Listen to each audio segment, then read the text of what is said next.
¿Sabías que puedes radicar tus quejas, reclamos, sugerencias y felicitaciones de forma fácil, gratuita y sin intermediarios? Acompáñame y te muestro cómo hacerlo.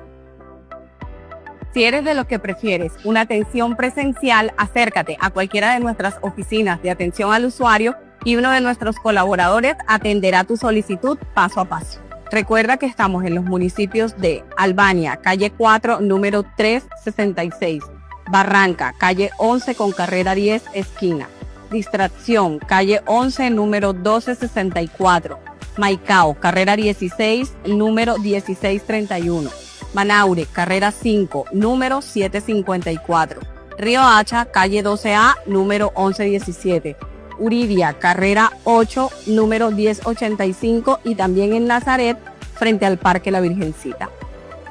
Y si eres de los que prefieres realizarlo desde casa, puedes hacerlo de la siguiente manera. Entra a nuestra página web epsianasguayú.com, haz clic en oficina virtual, selecciona afiliados y luego PQR. También puedes ir directamente al enlace que aparece en pantalla o escribirnos a nuestro correo info@epsianasguayú.com. También puedes comunicarte de manera telefónica a la línea 605-725-6565, opción 1. Y si prefieres, a la línea 018-962-780, disponible para ti las 24 horas del día. Recuerda que al radicar directamente con nosotros tus PQRs obtendrás tu número de radicado y una respuesta oportuna. Confía en nosotros, la EPSI sí te responde.